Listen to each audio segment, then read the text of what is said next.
Good afternoon. My name is Pat Daly. I'm a partner in our Citron Coopman's high net worth practice. We have a great presentation for you today. This is one of the hot topics that we've seen in 2021, pass-through entity tax and domicile changes. Eugene Rivera from our state and local department of Citron Coopman will be running the show. We encourage a lot of questions. This topic can save taxpayers a tremendous amount of taxes depending on your tax situation. So we encourage a lot of questions. The topic is fluid because a lot of the rules and regulations from a lot of the taxing jurisdictions have not been finalized. So without further ado, Eugene, please take over. Thanks a bunch, Pat. So a little housekeeping first. The session today is eligible for CPE. You have to answer at least 3 polling questions, and we have 4 of them in the deck, so it gives you a good opportunity to get those 3 in. Everybody's in listen-only mode.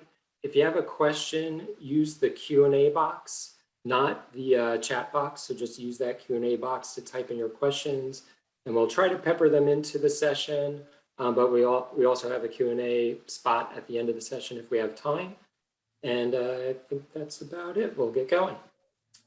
So Pat and I are here. As Pat said, I'm a state and local tax partner out of our White Plains office. Our agenda today is on 2 sides. We have the pass-through entity taxes and some detail there, and some concluding thoughts, as well as talking through residency changes, some of the nuances to the rules, and some concluding thoughts on that side as well. All right, Pat, polling question number 1. For polling question number 1, are you interested in receiving CPE? I like the third, I like C, Eugene, so I am going to go with C. Yeah, I think you're the only one who's going to pick C, Pat. That's right. Very small fan club. I don't think your wife and kids are on this session, are they? They are not. Okay, So, good.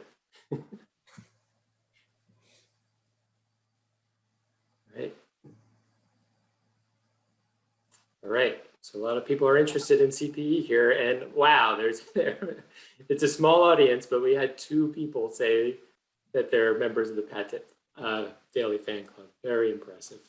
Very impressive. All right. All right. So starting off with the pass-through entity tax background, this situation all got kicked off because of the 2018 Tax Cuts and Jobs Act, which put a SALT deduction limitation in place of $10,000, and this was a big change. State taxpayers, particularly in our part of the world on the East Coast and certainly on the left coast in California, we pay a lot of state taxes, state and local taxes, between income taxes at a high rate, property taxes on real property tax. There's a lot of state taxes paid, and the benefit went away starting in 2018, or the bulk of the benefit went away.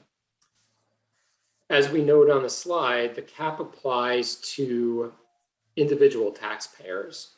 So it brings the idea that maybe there's a mechanism to work around the state and local tax deduction through some sort of mechanism at the state level, even though that the SALT deduction, of course, is a federal tax benefit.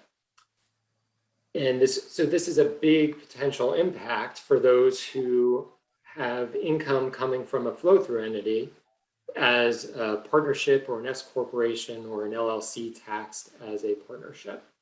Initially, the state's reactions, there was a play on property taxes that was kind of half-baked and it didn't really work, where you made a contribution to essentially a charitable organization, and that kind of got knocked out and never got off the ground. New York put a payroll tax workaround in place, but I know of very, very few companies that actually elected into it. But the pass-through entity tax idea kind of got legs. And Connecticut put a mandatory one in place in 2018. States started thinking about it a little bit more strongly. And then finally, towards the end of 2020, the IRS kind of blessed this idea of a state pass-through entity tax as a workaround for the SALT deduction at the federal level. The SALT deduction cap at the federal level. And with that opening of the floodgates, through the IRS notice that's referenced at the bottom of this slide, states really started thinking about it. And it really took a lot of action and thought process for us to think through the potential issues. And then New York State further opened up the floodgates by creating an election for a pass-through entity tax from a New York State perspective. And we'll go through some of the details there and why New York was such an important player as far as our East Coast clients go. One part of that IRS notice that I mentioned before is a critical piece to think about because it's not intuitive when it comes to an accrual-based taxpayer. So the IRS notice at least implies that the pass-through entity tax paid to a state should be made during the tax year in question. So for an accrual taxpayer, normally you would say, well, I don't have to really make sure that I make that payment during the tax year because I'm an accrual-based taxpayer. I can still get a deduction for that tax paid, despite the fact that I didn't dish the cash out during the tax year. But that IRS notice that was referenced on the prior slide, it does strongly imply that the cash has to be paid during the given tax year to get the deduction during that tax year. So it's something certainly that has to be strongly thought about from a cash flow consideration, and we'll again get into the details of that a little bit more as we go through the slides. Another potential implication is from a financial statement perspective. Most pass-through entities, they don't really think through the financial statement impact of a state tax because it's just not something that's required because they're normally passing through the income to the individuals and the individuals pay the state taxes. This is a big change. The pass-through entity tax is a liability of the pass-through entity. So from a financial statement perspective, this has to be thought through as well. Some of the common issues are laid out at the bottom of the slide, and we'll think through those a little bit more when we go through the specifics on a few of the states that have pass-through entity taxes. But we can see some of the important things here about, from an administrative perspective, can the pass-through entity still file a composite tax return? Which is, for those who don't know, it's just a group return that takes the administrative burden off of the individual taxpayers as owners of a pass-through entity tax. Some of the states have been unclear or have said that you can no longer do a composite return if you elect into the pass-through entity tax. So if you're a flow-through entity with lots and lots of members or shareholders, they may now have to all file personal income tax returns in that state. So that has to be thought through as far as the administrative costs of doing that. There's non-resident withholding requirements that potentially continue on even though you elect into a pass-through entity tax regime. So you could be paying the pass-through entity tax, and you could also have to continue on with the non-resident withholding. So that's certainly a cash flow issue. Well, I'll move on and we'll get into some of these pieces as we go into the details in the states. As I mentioned, New York was a big one that enacted a pass-through entity tax a few months ago with the signing on of their budget from a tax perspective. So this pass-through entity tax will be effective January 1st, 2021. And it was just enacted into law within 2021, so it's somewhat retroactive. The election into the tax is irrevocable. You got to be sure that you want to be doing this. And the normal election date is March 15th, but March 15th of the current tax year, so you have to make that decision early on in the tax year to elect into the tax regime. But for 2021, the election is not due until October 15th of this year. So we do have a little bit more time to think it through. Part of the problem, however, is that we don't know how to do the election yet. From an administrative perspective, the Department of Tax in New York State has not provided a form or mechanism to make that election. So we're kind of up in the air on that. I would not be surprised if we find out how to do that in early October. So we have to watch out for that. And Eugene, you can flip back and forth if I want to make the election for 21, but not 22? That's correct. But you are locked in for that year. So you make the election for 21, come 2022, and you're not, you don't see a benefit. Maybe the flow through entity is at a loss and there's not going to be any real tax to pay at the entity level. You're not locked in.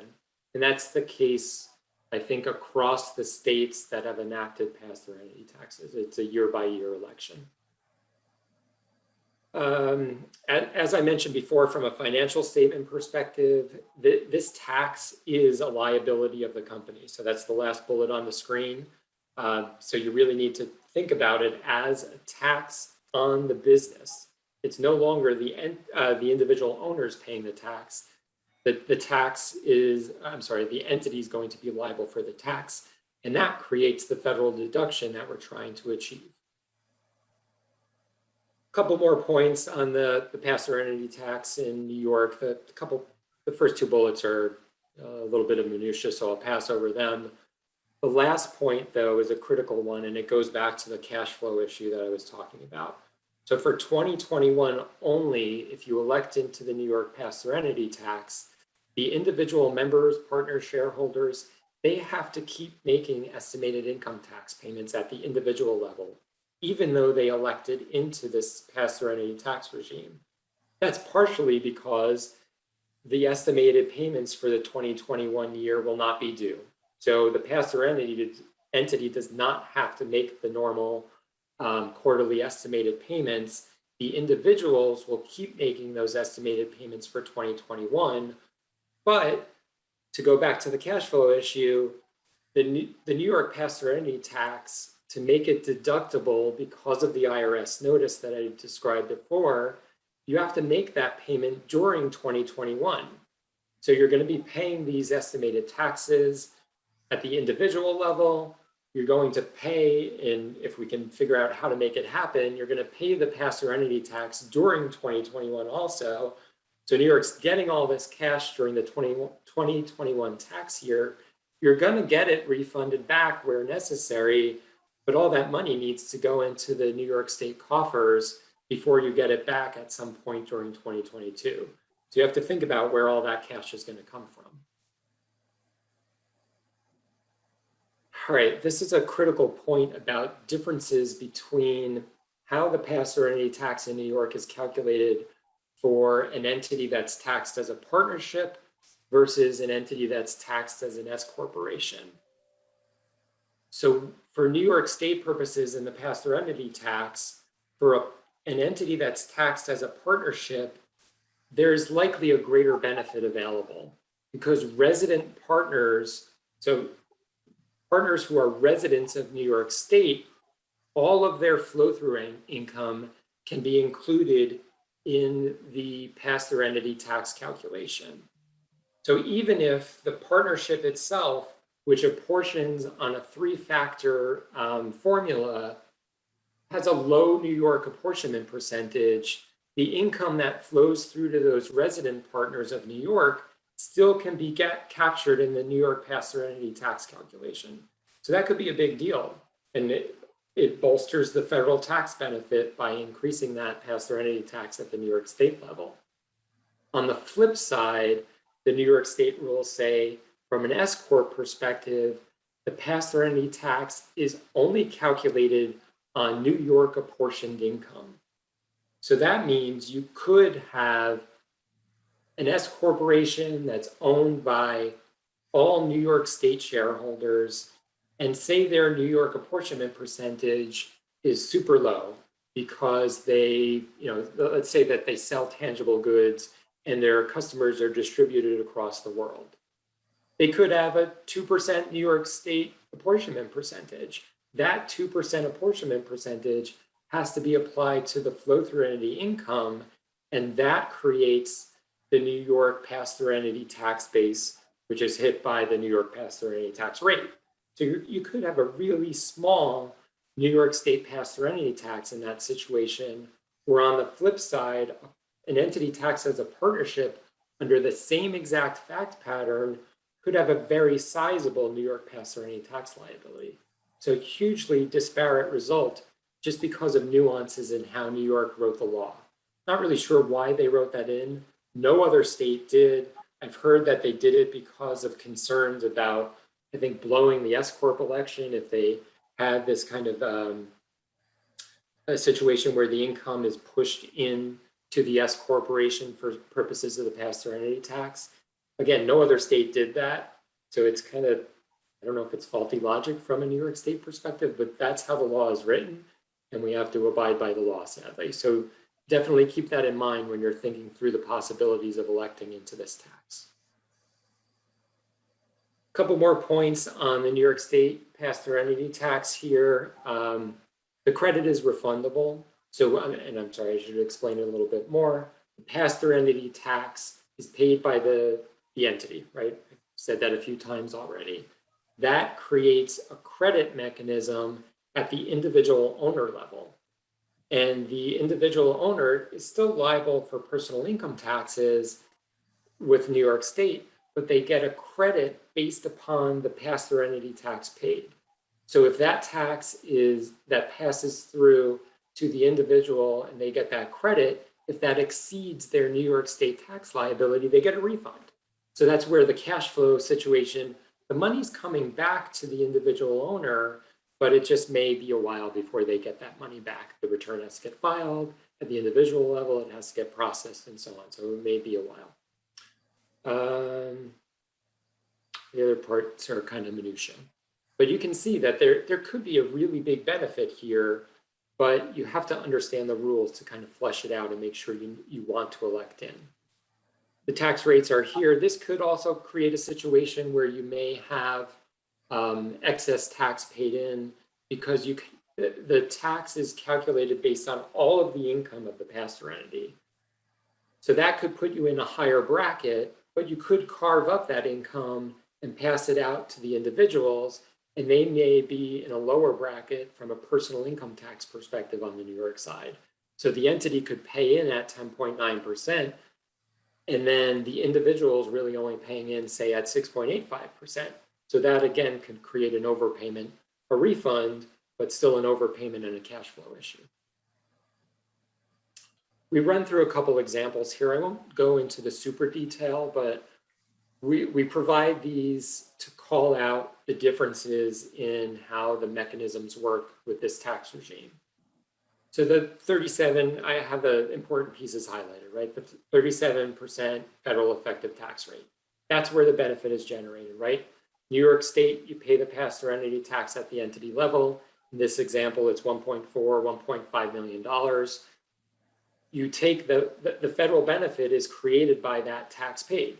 So your benefit is the $1.4 million times the 37% federal effective tax rate or whatever it is for you, and then multiplied by, in this example, the 40% interest of that partner of the pass-through entity. So it's 1.4 million times 37% times your 40% ownership interest in the partnership, and that gives you the bottom highlighted number of $215,000 of federal benefit. That's a lot of good, that's good money, right? And this is just because the states are gracious and because there's no loss for them, right? The individual and the business end up paying the tax like they always had. So New York gets its money. In fact, it gets a little bit more money than they're used to because of those cash flow issues I mentioned. They refund that back. New York State is made whole through this tax regime. It just creates a federal tax benefit. So New York State doesn't care. Individual taxpayers who are owners of flow-through entities, this benefit is created. And Eugene, I just want to point out that the TE payment is deductible. So it's reducing your taxable income. And in Eugene's example, before you made this PTE tax, your income was, the income of the entity was 15 million. And now with the deduction of $1.1 million, your K1 will be spread out amongst that $13 million. Right, so there's essentially less income to flow through to the individual owners. Right. That's what creates the deduction, and that's what creates the benefit. So the next example, and I didn't talk about this much yet, so I'll hammer into it a little bit here. This is a scenario where, say you have a Virginia resident partner in a New York-based partnership. The partnership's 100% New York, but the partner is a resident of Virginia. The top part of the analysis is still the same federal tax benefit.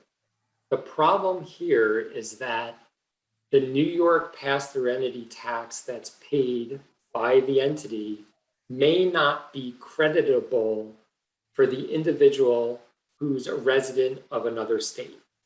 It's pretty clear that other states that have their own pass-through entity tax regime, this should not be a problem, that those states are going to grant the credit for the pass-through entity tax paid at the individual level for those residents of those other states.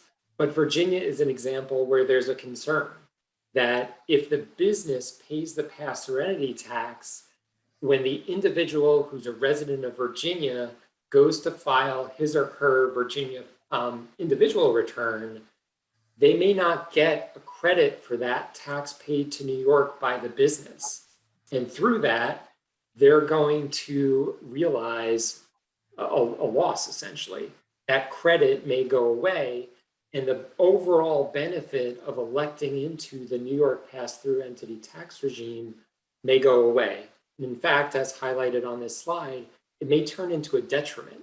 So you really have to think through the makeup of the partnership or the pass-through entity to make sure you understand these pieces, understand the makeup of the partners, where they're residents of, understand the income levels and so on of the business. And you have to kind of at least do a back of the envelope to make sure that the benefit is there for everyone. And if it's not there for everyone, figure out whether it's still worthwhile. And in this case, and I should talk about this at least for a minute here, you can't pick and choose. You either elect into the pass-through entity tax for all of the individual members, or you don't elect in at all. You can't say, okay, I'm only going to elect in for these two New York resident partners and we'll leave off the Virginia resident partner. That's not how it works. So you really have to think this part through. And again, it could be a detriment. This last example for the New York pass-through entity tax, the idea here is just to show that the benefit could be significantly reduced if it's an S corporation with resident partners. And as I highlight here, in this case, in our example, there's a 50% apportionment percentage to New York.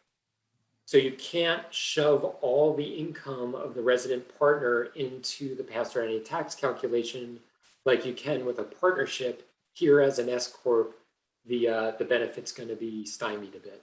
So watch out for that. All right, Pat, second polling question. All right, second polling question. Do you think or someone you know will take advantage of the pass-through entity tax opportunity?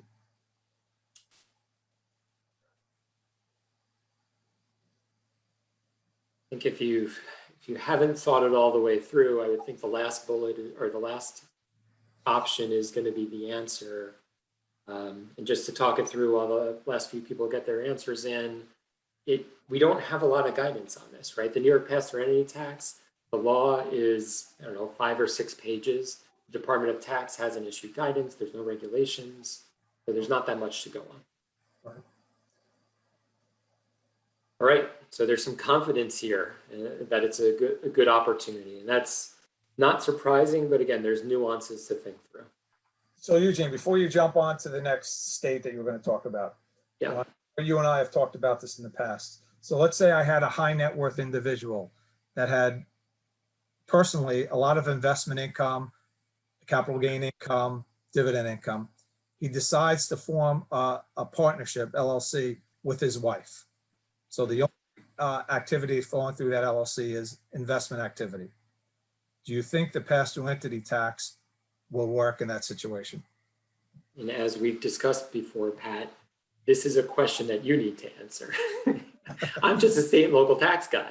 They could elect in, but I think the concern is that the expense would not be deductible at the federal level. Right, that's what we're concluding, that the expense would be treated as an investment expense, which would not be deductible at the federal level due to the changes back in 17. Yeah, so So, I know that issue has been floating around out there. As of right now, we don't think that would work. Hopefully we're going to get a little more guidance on that, but if it does work, that could be a great planning opportunity for certain individuals. Absolutely. More to come on that. Yep. So New Jersey, they have their own pass-through tax as well. We like to call it the P-bait. It was put into effect in 2020. And at the end of 2020, we were scurrying around very quickly because the IRS notice came out towards the end of 2020 and really sort of blessed this opportunity. But there are a lot of potential issues to it. A lot of us held back on the New Jersey pass-through tax because it wasn't clear if New York would grant a credit for New York residents if the tax was paid by the entity, if the New Jersey tax was paid by the entity through this tax regime. So again, a lot of partnerships and SCorps that had shareholders and partners who were a mix of residents, both New York and New Jersey and maybe other states, we were concerned about that credit mechanism, and it caused a lot of folks to hold back. The floodgates are open on this now. New York enacted its own pass-through tax, as we just spoke about, and the credit mechanism should work between the two states. So it bolsters this opportunity on the New Jersey side as well. A lot of the rules are similar, but there are nuances to it as well. One of them is the apportionment approach. So it's a little quirky and the law doesn't really make it clear, but the forms that the Division of Tax put out there for the P-bait, the New Jersey pass-through tax, has an apportionment mechanism that's really the apportionment mechanism for a partnership. So even though S-corps traditionally, from a New Jersey perspective, were apportioning their income based upon a single sales factor and market sourcing, the pass-through tax regime in New Jersey, they've kind of said, well, you should be using this three-factor formula that partnerships normally use. So again, twists and turns here that we have to think about. New Jersey, I should also mention, is substantially different than the New York side because it is solely about apportioned income. We can't shove in the income of partners like we could on the New York side to increase the New York pass-through tax. We're just stuck with apportioned income. So some differences there, and you really have to tease out those differences as you think through the scenario here. New Jersey here, as in italics, there's a cash flow issue as well. The non-resident partners or shareholders, the business has to continue to withhold tax from those non-resident partners and shareholders, even if the pass-through tax election is made. So you're potentially paying through two channels. The money, again, is refundable when the tax returns are filed in the next year, but that's cash out of pocket that you have to consider and figure out where the money's going to come from. There is a potential resident credit issue on the Pennsylvania side here that we're looking at. And again, it's the same that I described before with where the New Jersey and New York mechanism worked when we were thinking about this in 2020, or in my example with the Virginia resident partner. We have to think through the makeup of the shareholders and partners to make sure that there's no detriment when those individuals file their personal income tax returns in their resident states. Tax rates here on the New Jersey side, they're pretty commensurate, or actually I think they're spot on with the personal income tax rates. But again, the situation is you put all the pass-through tax in a bucket, all the pass-through income in a bucket and pay based upon that, even though the individual shareholders or partners may be in a lower bracket, which again creates an overpayment. The money's coming back, but it's a cash flow issue. I mentioned, I think at the top, that Connecticut was the first into this game. They enacted a pass-through tax in 2018 in direct reaction to the federal change on the SALT deduction. This is a mandatory tax, so there's no election. You got to pay through the pass-through entity. Some of the nuances here, The point in the italics is you do have an opportunity to bolster the tax as related to resident partners or shareholders who have unsourced income. So if the company's overall apportionment through the country is whatever, 30%, the 70% of unsourced income may be able to, we may be able to shove that income into the Connecticut pass-through entity tax return, which increases the Connecticut tax paid. The excess will get refunded when the individual tax return is filed, but it creates a larger federal tax deduction, which is the whole point of the play. California recently enacted its own pass-through entity tax. So we're seeing on both coasts now, the tax regime is a little bit different. Again, there's nuances to every state that we have to watch out for. You do have the opportunity to increase the tax through all income, all flow-through income of resident shareholders being included in the California pass-through entity tax calculation. But the quirk here is that it's not a refundable tax credit. So when you pass that credit out to the individual, the money is not immediately coming back.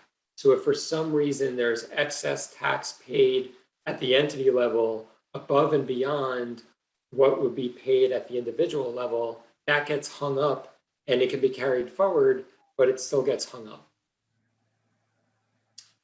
A little bit more nuance on the California tax regime. Here there's a reference in italics to the fact that you have until the original due date of the tax return to elect into the California pass-through entity tax. However, we have to keep in mind the IRS guidance here that you need to pay the tax in to California during the tax year to get that federal tax benefit for that tax year. So something definitely to watch out for. You don't want to wait until you file the tax return to elect into the tax regime in California. You have to be paying the tax in during the tax year. Some other significant states that have adopted a pass-through entity tax listed there: Maryland, Massachusetts just got through some rigmarole to enact a pass-through entity tax. Rhode Island's had it around for a couple of years now, and we have to wait to see. I assume there will be more states to enact into this, but maybe there's going to be some action in DC about taking the SALT deduction limitation away. If the SALT deduction limitation goes away, we suspect that this will stop. There's going to be no real benefit. There could be some nuanced benefits to the pass-through entity tax for certain individuals and businesses, but for the most part, this will fall by the wayside. So Eugene, before you conclude, we have a few questions here. Let me just throw them out to you, see if you have an answer off the top of your head. One person was asking, and I think we probably have to look at this a little bit more. If I was a resident of Puerto Rico, but Virginia also considered me a resident, what would that mean for the pass-through entity tax? Well, I think, and off the cuff, I think you're still going to get a federal tax benefit. What it comes down to is whether that resident credit issue that I discussed is problematic. Because if you're still a Virginia resident, you're still paying Virginia personal income tax on all of your income. If you don't get a credit for tax paid through the entity to, say, New York, it could be a sizable detriment. So you have to go through the numbers to see what's out there. To see what the bottom line impact is. But interesting question. Yeah, and I know you just spoke about California, but someone was asking, like New York, where I had to pay estimates at the individual and entity level, 21. Do you know if California is going to still follow that same rule? I know California was just passed within a month to 2 months ago. You know what? I can't remember. I don't think you have to pay the estimates for 2021 in California. So I don't think you have to do the double up. And just to be clear, you don't have to do that on the New York side either. New York is saying the first year there's no entity level estimated payments. You just keep Right. paying through the individual side. Right, right. So I think California is playing it the same way. Okay, all right. Thank you. So just wrapping up here on the pass-through entity tax, I kind of emphasized these points already. Think through the residency of your owners of the pass-through entity, because there could be credit mechanism issues. Think about the compliance costs. Say, we have to figure out all the rules, right? We have to figure out how the business is going to file their tax return. It's a different regime. Some states are not allowing for a composite to be filed, and that could create additional burden from a compliance cost perspective. And then lastly, the cash flow considerations that I was hammering away at during those last slides. So certainly an opportunity here, something to think about for pretty much anybody who owns a pass-through entity. And Eugene, you and I have spoken about this a lot.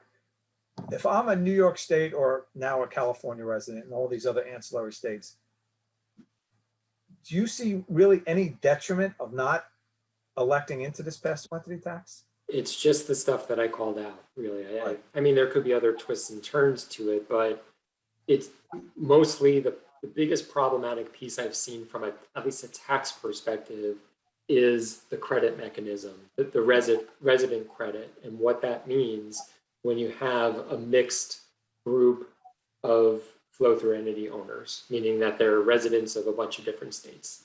Right. That's what we really need to watch out for. The rest, it's cash flow issues. If you have the money, it certainly seems to be worth the benefit. If there's very limited income at the pass-through or in the pass-through entity, or there's a loss, the benefit is just not there, so it doesn't make sense. But otherwise, if there's income in that pass-through entity and we don't have a credit mechanism issue and there's cash, I think it's a huge win. Yeah, we've run some analysis for various clients, and some of these clients have been getting tremendous benefits of tremendous tax savings with this pass-through entity tax. So as Eugene pointed out, if you have a pass-through entity tax, you got to sit down with your Citron Coupman advisor and have them run this analysis for you, because there's tremendous savings here, tremendous savings with this. Absolutely. Yep. So I'm going to run into the residency part of the program where we ate up a lot of time on the pass-through entity tax, which is a new regime, so it makes sense to spend some time on that. But we wanted to talk about residency too, because there's obviously potential benefits here. Folks are really thinking through where they want to live because of COVID and the differences that they've seen in their lives, whether it's working remotely and the understanding that they can do that effectively, or just trying to get out of COVID hotspots, whatever it might be. There's a lot of consideration, and we're having tons and tons of conversations with our clients and prospects about changing residency. So we'll go through some of the nuances of residency, whether it's domicile, statutory residency, and then as a non-resident, how you may still need to pay tax into a state just based upon having to source income in that state. Polling question number 3, Pat. if you could move to a state that had no personal income tax, which one would it be? A, Florida, B, Nevada, C, Texas, or D, one of the other ones? Pat, name me one of the other ones. I believe it's Washington, Eugene. It's a good one. I'm glad you were ready for that one. I'm trying to think of another one. There's another W state. Is it Wyoming? Yes, good job, Pat. We didn't practice that, people. No, I just wanted to catch Pat and he couldn't do it. All right, we'll wrap this one up. And if you go ahead, 54% stated Florida, and one of the other ones is the next highest at 20%. But if people still have any additional questions at the end, we're going to hang on at the end of the presentation. So if people want to just banter around and ask some additional questions, Yep. I'll state that later when Eugene's done with this domicile segment. But we are going to stay around for a few minutes afterwards.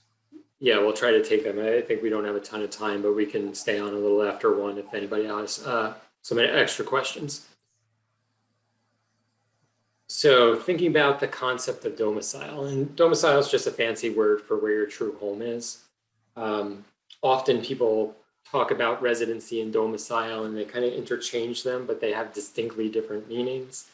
You can be a resident of more than one state. And while that sounds a little crazy, I think, to a layperson, it's absolutely how the tax rules work. So you have to watch out for that. But you can only be a domiciliary of one state. So there's kind of a tug of war there that you have to think through. And the bottom bullet there is really important. And I think I emphasize it in some of the later slides, that you have to show through clear and convincing evidence that there's an intention to give up your old home and establish ties and create a new domicile. So that's been a very, very important COVID concept, in that folks are saying, okay, traditionally I lived in New York City. I got out of New York City in March of 2020, and I spent a bunch of time in the Hamptons from that point on. And yeah, but my intent is to go back to New York City when COVID lifts, or I'm already back in New York City. And folks will think, well, I only spent like, I don't know, 60 days in New York City in 2020. How could I be a New York City resident if I only spent 60 days in New York City? But this is the reason why. Your domicile sticks with you until you establish new ties and establish a new home someplace else, a true home someplace else. So that is a critical concept to think through when you're thinking about changing residency or filing a non-resident tax return for a certain jurisdiction. You really have to understand that rule. This kind of emphasized that concept. You have to take off from your old home and land in your new home. Terminate ties, establish ties. There's those two sides all the time. If you don't take care of one side, you're really not changing your domicile. But the concept here parlays into this slide, that you don't necessarily have to sever all ties with your old domicile state. You just have to create stronger ties in the new state, and they have to be really, really strong if you're going to keep your old home in your historic domicile state. So just think that through. Make sure that you understand that the bar is going to be way higher if you keep your historic home in your old resident state. These are the typical factors that we walk through in trying to determine domicile, and the auditors in New York at least use these standards, and other states use different standards from a domicile perspective, but it's really just the bucketing of it. The concepts are all still the same. So we break it down through home, and home I try to put in air quotes because it means a few different things. It's both the physical specifications of your home and also the connections to the community surrounding those homes. Active business involvement is what it sounds like. It's where you actively participate in a business. But a lot of that has kind of changed because of COVID and folks working remotely, that they've discovered that they don't necessarily need to be on the ground where their headquarters is to operate effectively. So this is kind of a shifting concept. Time spent is the third factor. It's not the 183-day test that people talk about. People are on the golf course just saying, oh, you know what, I'm going to Florida. I'm going to spend 184 days there. I'm totally cool. It's not how the rule works from a domicile perspective. It's really about a measurement of days and the quality of days spent in the related jurisdictions. So it could be that you're not in any state for more than 183 days. You could be 170 in Florida and 120 in New York, and the rest of the days are traveling. That still could be a good domicile change, even though you didn't hit 184 days in Florida. Fourth factor, items near and dear. That is about your prized possessions, those tangible goods. Where do you keep them? Normally, for our client base, they have significant enough income that they're going to have nice stuff all over the place. So it tends to be a little bit of a wash. But if you can influence the domicile change argument by moving stuff from your old home to your new home, it can be helpful. Family connections is the fifth factor. This is more so a primary factor when you have minor children, because your minor children are typically domiciled in the same place that the parents are domiciled or the caretakers are domiciled. even if you don't have minor children, it can still be part of the equation. We look at grandchildren as typically the part that kind of has a pullback to your historic state, because your children are potentially still in that state or the surrounding state, and their kids are there. So you have that grandchild kind of pull back to your historic home that you have to watch out for. The last bullet on the page is kind of the other stuff. And it's really the paperwork side of things, making sure you change your driver's license, your voter registration. Those are really the big two from my perspective. You want to make sure you do those things. It's tough to get out of the batter's box if you don't do those things, but it doesn't necessarily win the game if you do those things, because it really is just paperwork. The next way that a state can get you from a residency perspective is through statutory residency. And this, from at least a New York perspective, and there are differences. California has a totally different rule from a statutory residency perspective. But on the New York side, you become a statutory resident by maintaining a home in New York for substantially all of the year, and by being in New York for greater than 183 days. So there's three parts of that rule that I just described, bulleted out on the slide. Maintaining a permanent place of abode, that's really about either owning or renting someplace in New York or other states that have similar rules, and having access to that home throughout the tax period. Substantially all is a little bit of a twist on the New York side. I can't think of another state that has that same rule. And from a policy perspective, substantially all means more than 11 months. So you have to have a home in New York for more than 11 months before you can be deemed to be a statutory resident. So that's something to think through. So in a move in or move out year, there's a good chance that you can't be deemed to be a statutory resident because you might sell your home, or I'm sorry, say you're leasing a new place in New York City, your domicile is in Greenwich, Connecticut. You start your lease as of March 1st in a given tax year. That year, you cannot be a statutory resident, at least by policy of the Department of Tax, because you won't have that permanent place of abode for more than 11 months. So it's a good thing to keep in mind. Pat?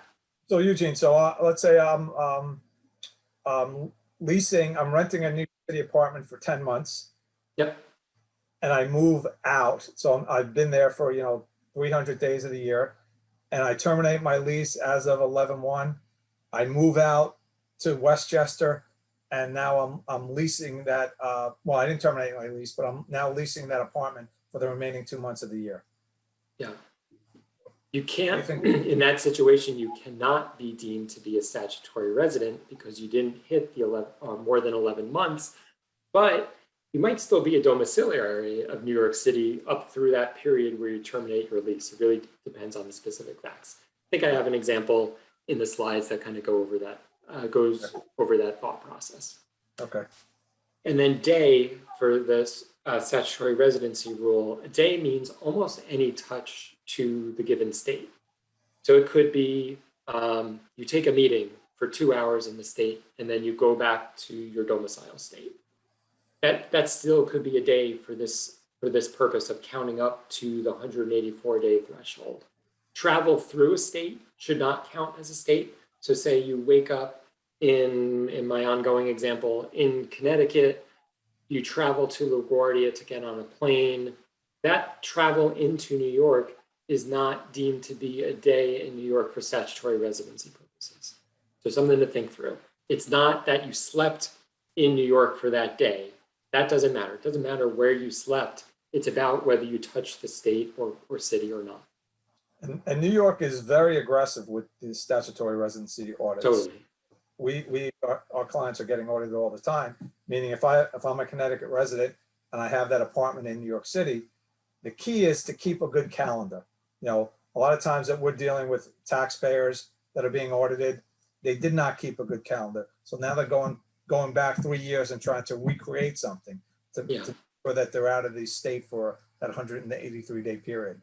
So if you're a Connecticut resident or another state and you're maintaining that place in New York, keep that calendar on a daily basis, because if you ever get audited, it will help you with the audit. Yep, good point, Pat. Right, the non-resident side, right? You've managed to change your residency to another state, but there could be a pullback to maybe your historic state through some of these income sourcing issues. So if you're still earning wages from a company and traveling into that state and performing services in that state, your income is likely still going to be subject to tax in that other state where you perform the services. The second sub-bullet is about the New York convenience of employer rule. A handful of other states, Pennsylvania included, have a similar convenience of employer rule. And this is where you work remotely, say in your home, but you're reporting to an office I'll use New York as the example. You're reporting into an office in New York, and you periodically go to New York for work purposes. New York's rule will pull all those wages related to working remotely into New York and subject those wages to personal income tax. Deferred compensation and stock options may be another way that you have to source income into a state, even though you're a resident of another state. And as we touched on with the flow-through entity taxes or the pass-through entity taxes, you could have flow-through income that's sourced to a non-resident state that will require you to pay tax to that other state, even though maybe you change residency out of that state. All right, domicile in the COVID environment. I touched on this a little bit already. If your life is going to revert back to what it was and where it was pre-COVID, it's very likely that you do not have a residency change, that you do not have a domicile change, because you haven't established that intent to create a home in a new place. So you really have to think through that part, talk to your advisors about what you've done and where your life is going, and where you got to look into the crystal ball to think that through. And the last bullet on the slide is just taken directly from the New York State Department of Tax website, and it really boils down this point that you have to establish a new home someplace else and abandon your old domicile. And abandon is maybe a strong word because of what I said before. You may still keep the home that you had in that historic domicile location, but you really have to kind of pull yourself away from it and use it in a different fashion than you had historically. So Eugene, from this example, we were talking about the COVID environment. Haven't a number of our clients been receiving tax notices from New York State already? It's immediate, yeah, which is not the traditional approach by the New York State Department of Tax. And it's the only state that I've seen do it so far in kind of this COVID environment, where we file a tax return on behalf of one of our clients, and maybe there's a residency change, or from a sourcing of income as a non-resident, there was some sort of twist taken on where wages are sourced. We're getting notices immediately. And some of them are kind of a glancing blow, and the Department of Tax just wants to take a little poke in first to see what's going on before they do a full-blown audit, or just to, I guess, contemplate whether they do a full-blown audit. But we're getting it right away, which, it is a change in approach by the Department of Tax. I could see there being detriments to our client base, but also, possibly positive to come from having that immediate notice, because like Pat touched on, all the documentation is right there. We just experienced that tax year. So the information should be more at our fingertips, and it may create an ability to make our argument a little bit easier. We'll go through an example right here to hammer home some of these points about domicile and statutory residency. In this example, say Citron Cooperman's been filing a resident return, or maybe it's a different firm because I think they kind of screwed this up in my example. But the client has been filing a New York City resident return for years and years and years, but they have a substantial home in Westchester and a smallish apartment in New York where the taxpayer works. For 2020, because of COVID, the taxpayer or the client hasn't been in New York City very much at all. She's been back at her primary home in Westchester. And so they're underneath the statutory residency threshold from a day count perspective, right? The 183-day test. The kids are in school in Westchester. may be a pretty telling fact when you think about domicile. So all that fact pattern, think it through. We have conversations with clients like this every single day, a few times a day. So it's an interesting fact pattern. This leads us to polling question 4 related to this fact pattern. Pat, you want to read that question? Yes. Polling question 4. Is Mary a New York City resident in 2020?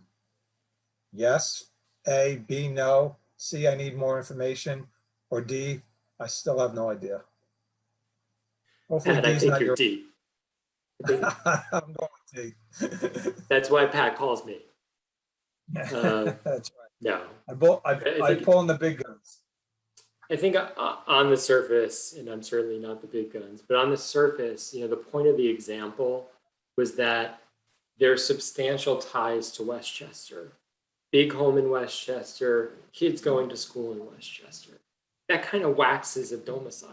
You think, well, maybe that's the domicile state or domicile location, because those are some pretty significant ties. How do people do on this one? All right, so we got a mixed bag.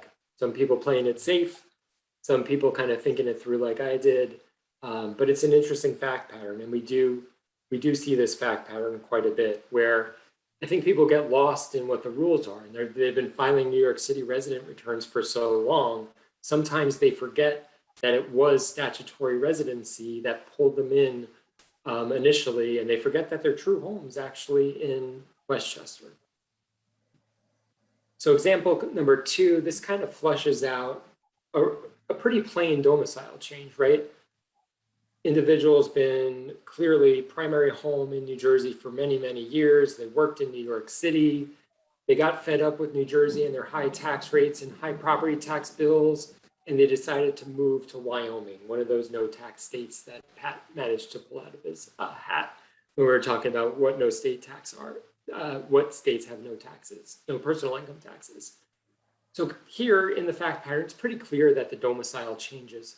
But I mentioned for sourcing of income for non-residents that there's a convenience of employer rule in New York, where if you continue to report from a managerial perspective and your assigned work location is actually in New York, you could be doing most of your work in Wyoming and still having to pay New York personal income tax because of the convenience of employer rule. So folks really need to think through what the impact of a residency change will be based upon the sourcing of income as well, because they may go through this huge lifestyle change to change their residency from a personal income tax perspective, only to find out that they have to continue to pay tax in the state where they used to be a resident of, or another state where their employer is located. So certainly something to watch out for. Concluding thoughts on this side, just to drive home a few points. Make sure you understand your personal facts. To the last mention that I had about where your income's coming from, you need to think that through and talk it through with your advisor before you make that leap in changing your residency. And then, as Pat mentioned, it's not on this slide, think about documentation. It's all about substantiating, it's all about proving your intent. I won't even try to say the word. So we need the documentation to back that up. When you get audited, you can't just say, well, I did these things and I feel in my heart that I'm now a resident of Wyoming. That won't win us the game under an audit. Hey, Eugene, can you talk to the fact, and I think it's between New York and Connecticut. So if I'm deemed to be a statutory resident of New York, am I going to get that credit in Connecticut? Because now I'm picking up the income in both jurisdictions. So it depends on whether it's earned income or investment income. So earned income kind of has a home, and tax is kind of first paid in the earned income state, and that should naturally provide for a credit in the other state. But from a Connecticut, New York makeup, the resident credit doesn't match up well. So if you have investment income like capital gains, interest, dividends, there's no credit mechanism there. So you could be subjected to state and potentially city tax on both sides in that situation, which is just a horrible result. So Pat, I think we're up at 1:01 on my clock. I don't know if there are any other questions in there on either in the Q&A box, and I see a couple other things in the chat box. Yeah, so Eugene, we do have a few questions. All right. Taxpayers in New York State, New York City resident until February of 2020 and moved to New Jersey for the remainder of the year while holding employment in New York City. Okay, they have a rental home in New York. They have a rental home in Long Island. They're filing a part year New York State, New York City return and New Jersey part year return. What factors should they consider when they're making this move? I mean, you really have to go through the domicile factors to make sure that their ties to New Jersey are stronger than those in New York. I mean, it sounds pretty clear, right? If they severed ties with New York City, presumably the Long Island home, I think in the fact pattern, presumably it's a vacation home and they use it sporadically. I think you have a good argument there, but you do have to go through the domicile factors of home, active business involvement, time spent, items near and dear, family connections, the other things. Did you change the paperwork over to New Jersey? You really have to drill down on all those points to make sure that the scale tips towards New Jersey. And even though in 2020 it's unlikely because of COVID and people really just kind of moved away from New York City and spent fewer days there, you want to make sure that you're under 184 days in New York. Otherwise, you could have the dual residency trap. The New Jersey, New York dual residency trap isn't as bad because New Jersey regularly gives a credit for tax paid to the other state in a dual residency situation. But depending upon the facts, it could be pretty bad still. So stuff to look out for. Okay, and dovetailing back to the pass-through entity tax. Yep. Just wanted to clarify. I'm a New York State resident in 2022. They do not have to include the past. Just want to make sure that for a New York resident in 2022, they do not have to include the pass-through income in their estimated payments. It's only 21 that we have the duplication. Correct. That's right. Because assuming you elect in by March 15th of 2022 to pay the New York pass-through entity tax, when you make that election by March 15th of 2022, you can stop paying your estimated payments to New York at the individual level. You'll pay it through the entity. I think that's pretty much it, Eugene. All right. Eugene, you did a great job. I just want to point out to everyone, we're going to be doing these monthly webinars for the remaining part of the year. In September, we're going to be talking about, we're going to have an attorney from California and New York talk about some estate planning strategies for the remaining part of the year and what's happening down in Washington. In October, we're doing a cryptocurrency webinar. In November, we're doing charitable planning, not your normal charitable planning, but what other types of assets can I put into let's say a donor advised fund besides your cash and marketable securities. And then in December, we are going to do a tax update. But if anyone has any ideas or, we thought these were relevant topics for 2021, and these were the key hot topics, tax topics for 2021. But if anyone has any ideas or suggestions for us, we're always willing to listen. And at this point, we're gonna stay on. And if anyone has some more questions, please hold on for a few minutes, and we will, try to answer your questions. If not, I thank everyone for spending the time with us. Eugene, you did a great job, and I appreciate everyone, getting on the webinar today. Thanks, everybody. Pat, I'll look at there's a little bit of Q&A still in there, but I think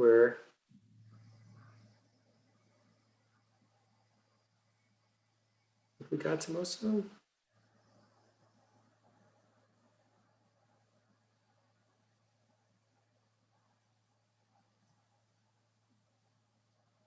I like that somebody directed a question at you, Pat. So I'm not even going to try on that one. I'll read it to you, Pat, just to put you on the spot. Go ahead. All right, this is for Pat, it says. There must be a member of the fan club. The other only member. One. There's only one.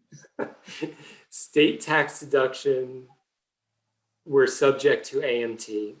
Based on the rules right now, it seems like there is no limit to how much you are deducting for state taxes. What are your thoughts about that, Pat? The AMT still exists. So if you are paying high state and local taxes or real estate taxes, the AMT still exists. We still have a number of clients still paying AMT tax based on those deductions. Now, a way to get around it is this pass-through entity tax. And that's the purpose of the pass-through entity tax, to get a benefit of those taxes that are being paid. But the AMT tax still exists for state and local taxes. And like I said, we've had a number of clients that are still being exposed to that tax. So that's interesting though, Pat, because and I think I had this in the back of my head when we were going through the presentation, but the idea that the pass-through entity tax, it still could have some legs, even if the SALT deduction limitation goes away, right? So SALT deduction goes back in place. You have the AMT issue then. You may still, if the pass-through entity tax still exists, you may still want to elect in because it creates the deduction in the entity and circumvents the AMT.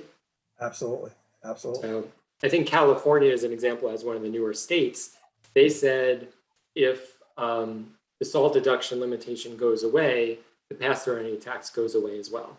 So New York doesn't have that provision. They may still, pull it out of the law, but California's is right in there. If the SALT deduction goes back into place, then the California pass-through entity tax goes away.